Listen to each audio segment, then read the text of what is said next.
और जब उसको लाभ हो जाएगा तो तुम्हें ऐसे फेंकेगा उठा के जैसे दूध में से मक्खी को फेंक दिया हो।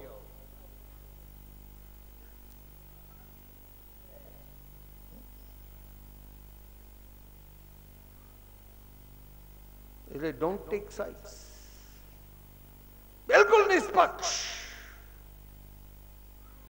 भगवान ने कहा भाई पृथ्वी और अंतरिक्ष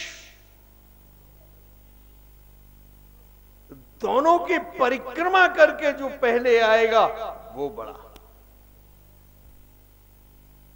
कार्तिकेय तो प्रसन्न हो गए। क्यों? उनके पास तो स्पेस क्राफ्ट, मयूर, आज की भाषा में उसे एक्सप्लेन करें तो मयूर, स्पेस क्राफ्ट। और बेचारे गणेश जी के पास 1972 मॉडल की मारुति कार जो स्टार्ट भी ना हो, गिर गिर गिर, धक्का पैरे, चूहा। कंपैरिजन करो ना दोनों का। आज के युग में अगर कंपैरिजन किया जाए तो यही तो कंपैरिजन होगा। एक के पास स्पेस क्राफ्ट और इसके पास चूहा।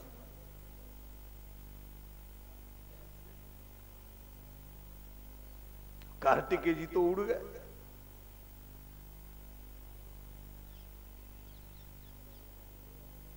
गणेश जी ने कहा पैदल यात्रा करूंगा तो भी भैया से नहीं जीत सकता। उन्हें कहा माता जी, पिताजी, यात्रा पे निकलने से पहले मैं आपकी पूजा कर।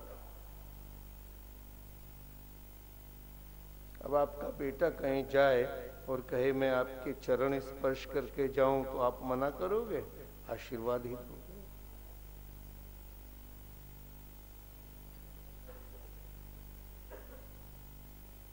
षोडशोपचार पूजन किया, परिक्रमा की।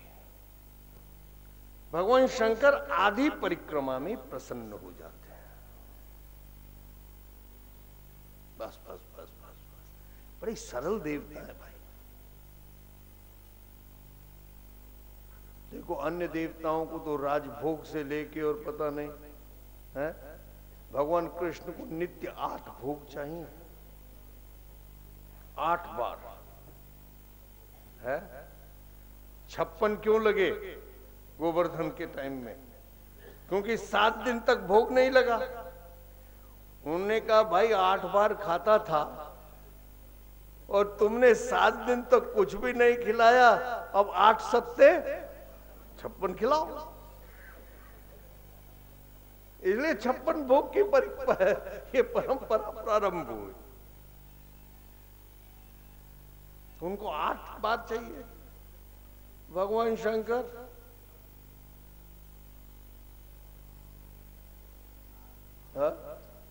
हम जब कल आए तो शास्त्री जी ने यहीं का लोटा और यहीं का पानी और मेरे हाथ में दे दिया और मैंने भी चढ़ा दिया।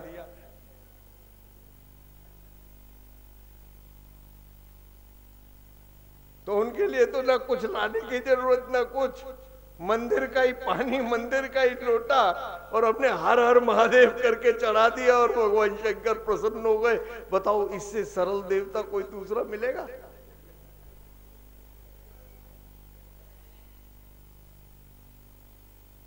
उन्होंने कहा भाई तुम्हारे पास फूल है? उन्होंने कहा नहीं है। उन्होंने कहा बाहर आखा खड़ा है, उठा ला। फल है? उन्होंने कहा नहीं है। उन्होंने कहा धतूरा ले आओ।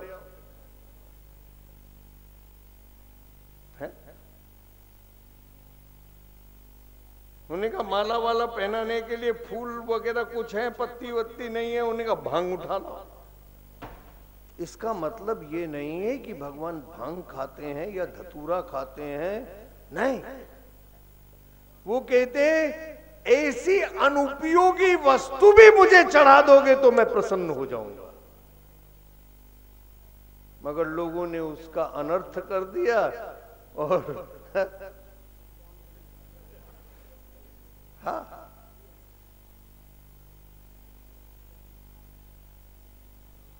भगवान पे जो है भांग चढ़ाई हो, भगवान थोड़े पी रहे, खुद पी गए। आओ, खुद धतूरा खा लिया, खुद आखा खा लिया। नशा करने वालों को नशा करने का बहाना चाहिए, ये बहाना है। भगवान तो कहते तुम्हारे पास कुछ भी नहीं है तो नमस्कार कर लो बस, ऐसी शरण देखना है। भगवान आदि परिक्रमा में प्रसन्न हो जाता है। गणेश जी ने 3 परिक्रमा की। उन्होंने कहा महाराज मैं आ गया। उन्होंने कहा अभी तो घर से बाहर भी नहीं निकला और आ गया। उन्होंने कहा महाराज मेरे 2 प्रश्नों का उत्तर दे दो। बोलो। उन्होंने कहा संसार में पृथ्वी से बड़ा कोई है या नहीं? शंकर को कहना पड़ा हाँ, जातक के लिए उसकी मां पृथ्वी से बड़ी है।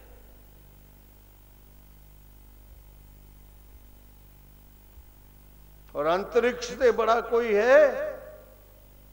तो उन्होंने कहा हाँ, तुम्हारे पिता अंतरिक्ष से बड़े हैं।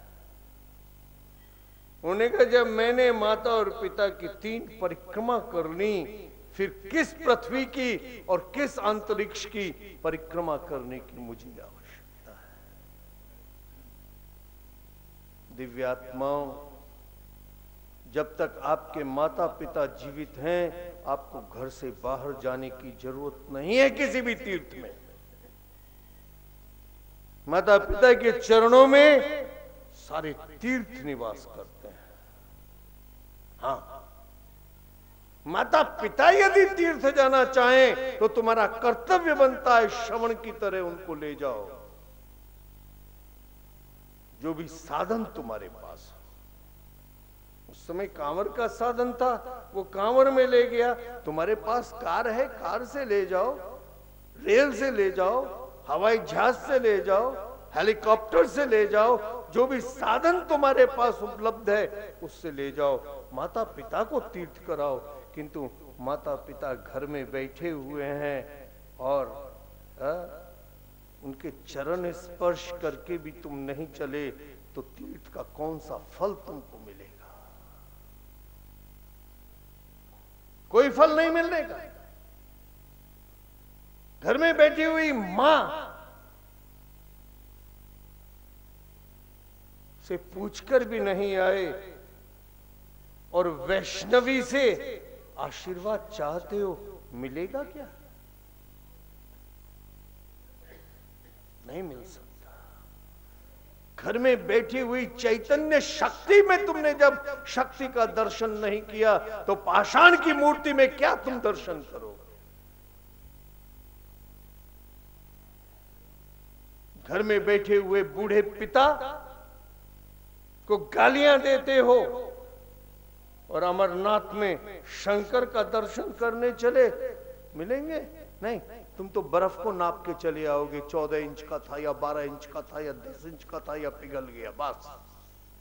इससे ज्यादा और कुछ नहीं मिलने वाला।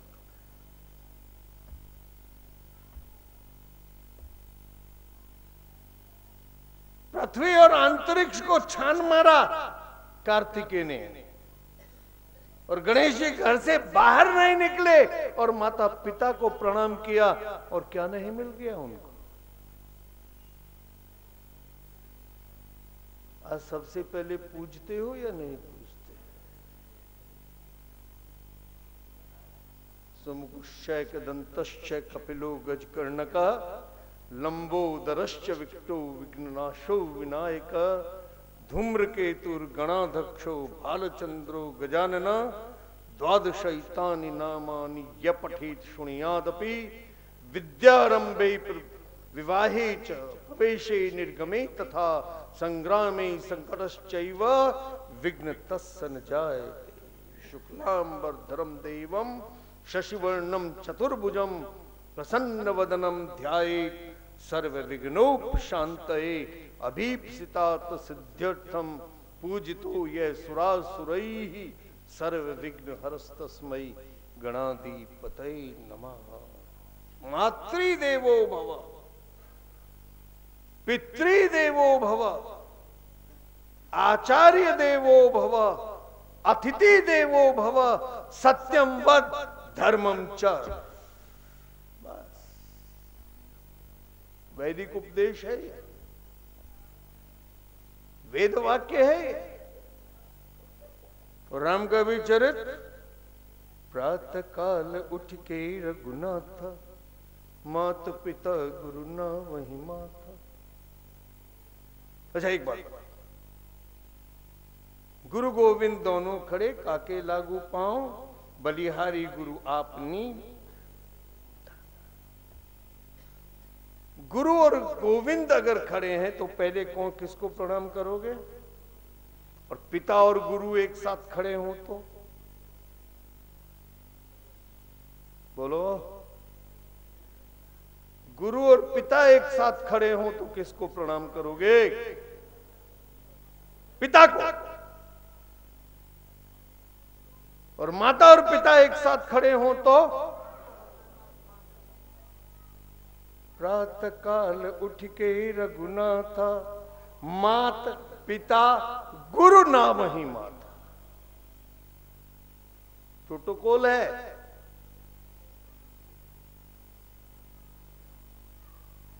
प्रोटोकॉल है।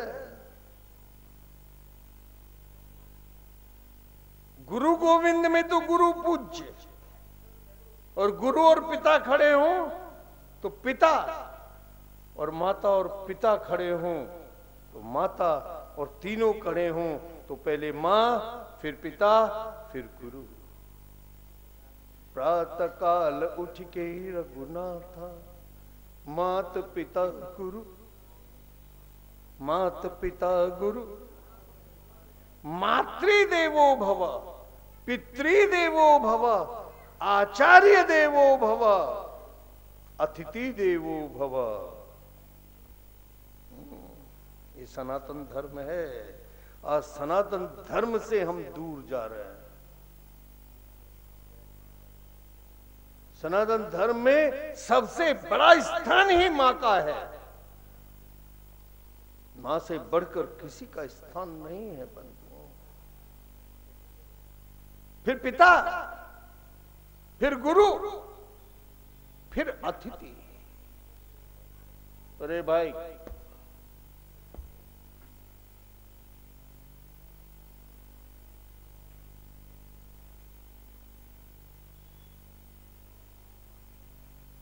I don't tolerate disturbance in my class.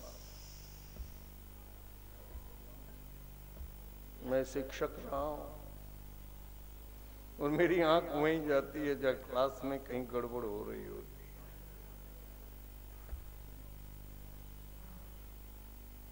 Shri Ram जय राम।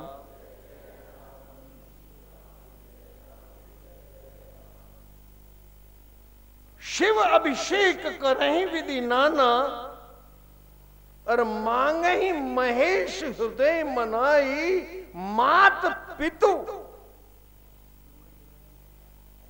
पुरजन भाई।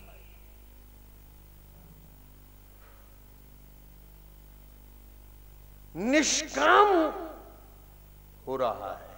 जब हम दूसरों के कल्याण के लिए पूजा करते हैं तो वो निष्काम पूजा के ही परिधि में आती है। यहां अपने लिए कुछ नहीं मांगा, मांगहि महेश हृदय मनाई, मात पितु परिजन भाई। इस तरह से जब मातुल गृह में भरत रह रहे थे तो धावन पहुंचे आए वशिष्ठ जी के भेजे हुए दूत वहां पहुंचे। क्या कहा कि गुरुजी ने बुलाया। पिताजी कैसे हैं? उन्होंने कहा गुरुजी ने बुलाया। माताएं कैसी हैं? उन्होंने कहा गुरुजी ने बुलाया है। तोता रटन एक वाक्य। राम जी कैसे हैं? उन्होंने कहा गुरुजी ने बुलाया। परिजन प्रजा सचिव कैसे हैं? उन्होंने कहा गुरुजी ने बुलाया।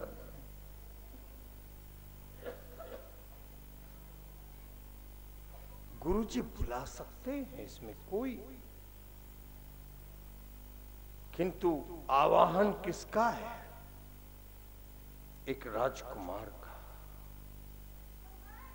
तो साथ में क्या एक पत्र नहीं होना चाहिए था?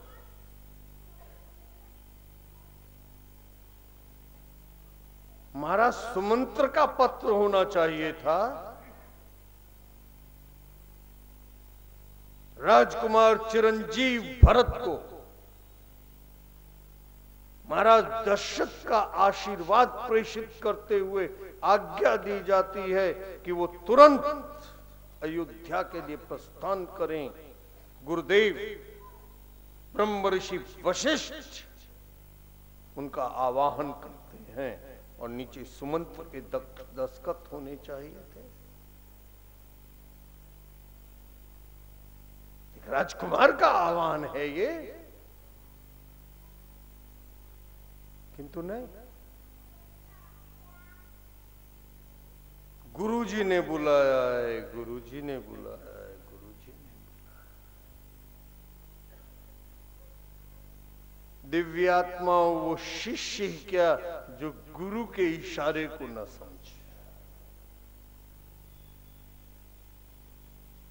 गुरु ने उंगली उठाई तो क्यों उठाई, और नीचे की तो क्यों की, बाएं की तो क्यों की, और दाहिने की तो क्यों की। शिष्य तो वही है जो गुरु जी के इशारे को समझे। बस केवल कान फुकवा लिया और गुरु पूर्णिमा के दिन गुरु जी के चरण धो लिए और दक्षिणा चढ़ा दी। अब बस गुरुदेव भगवान की जय।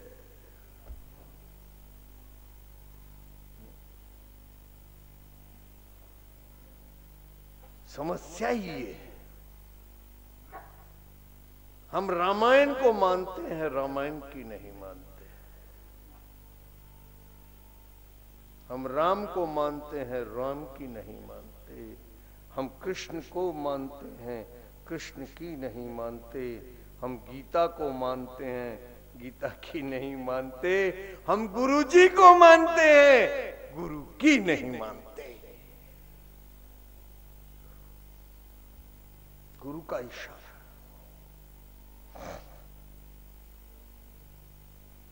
भारत का सबसे अनुशासित आश्रम जो मैंने देखा वो गणेशपुरी डिस्ट्रिक्ट थाना महाराष्ट्र में था। महाराज मुक्तानंद जी वहां विराजते थे तब तक की बात। एक बार जनरल करियप्पा जो भारत के पहले CNC रहे, commander in chief of Indian forces, वो वहां गए और उन्होंने वहां अनुशासन देखा।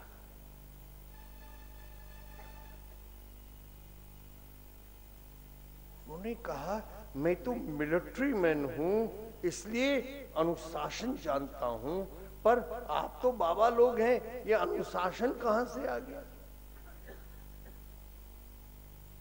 बाबाओं में अनुशासन कम होता है। उन्होंने कहा मेरे गुरु स्वामी नित्यानंद ने जिस दिन मुझे दीक्षा दी थी उसी दिन मौन हो गए थे, और मृत्यु पर्यंत मौन रहे 14 वर्ष। हूं शब्द के अलावा और कुछ नहीं कहते थे, इशारा भी नहीं करते थे। समझनी पड़ती थी कौन सी हूं है। हूं पे आना पड़ता था, हूं पे जाना पड़ता था, हूं पे व्यवस्थाएं करनी पड़ती थी, और हूं समझ में नहीं आई तो हूं रूपी डांट सहनी पड़ती थी।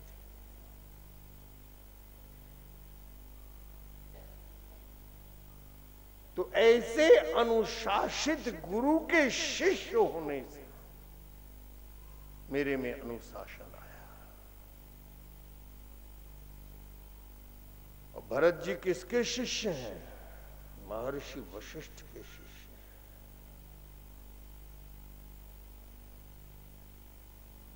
और गुरु का इशारा न समझे, ऐसा हो सकता था क्या?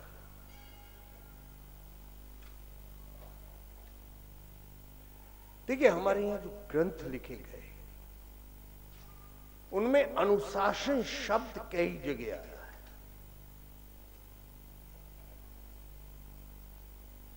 महर्षि पातंजलि ने जब योग दर्शन लिखा तो उन्होंने कहा अथ योग अनुशासनम, पहला शब्द। महर्षि पाणिनि ने जब व्याकरण लिखा, अष्टाध्यायी लिखी, तो उन्होंने कहा अथ शब्द अनुशासनम।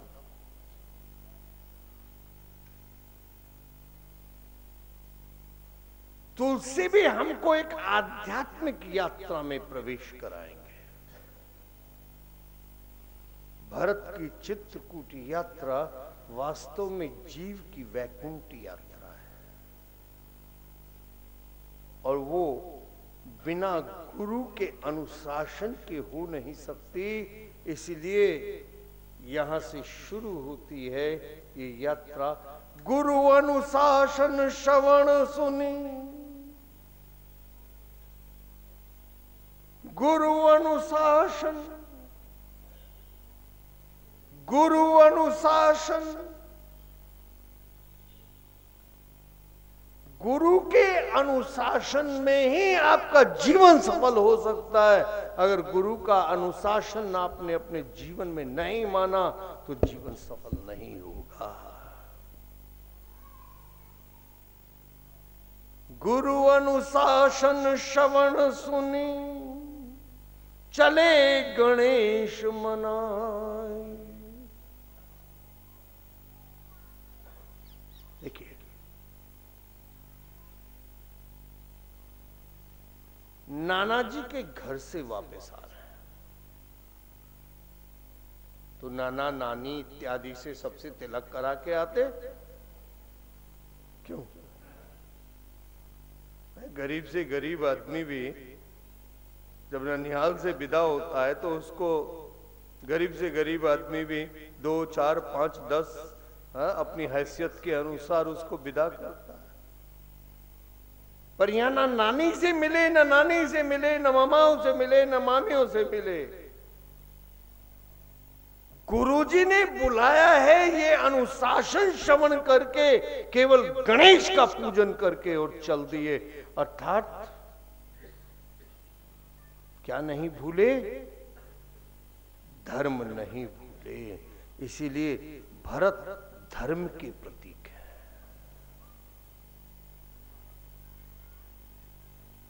उन्होंने कोई लौकिक क्रिया नहीं की, कोई लौकिक व्यवहार नहीं किया। नाना नानी मामा मामी किसी से नहीं मिले, किंतु गणेश का पूजन करना नहीं भूले। ये सबसे बड़ी बात है। प्रणम्य शीर्षादेवं गौरी पुत्रम विनायकम भक्तावासम स्मरे नित्य मायु कामार्थ सिद्धये।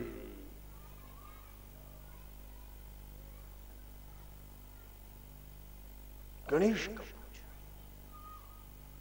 जब भी आप यात्रा पर निकलो, घर से बाहर जाओ तो गणेश का स्मरण करके जाओ। यदि और कुछ याद नहीं है तो श्री गणेशाय नमः ही 12 बार कह दो और चल दो। कार्य सिद्ध होगा।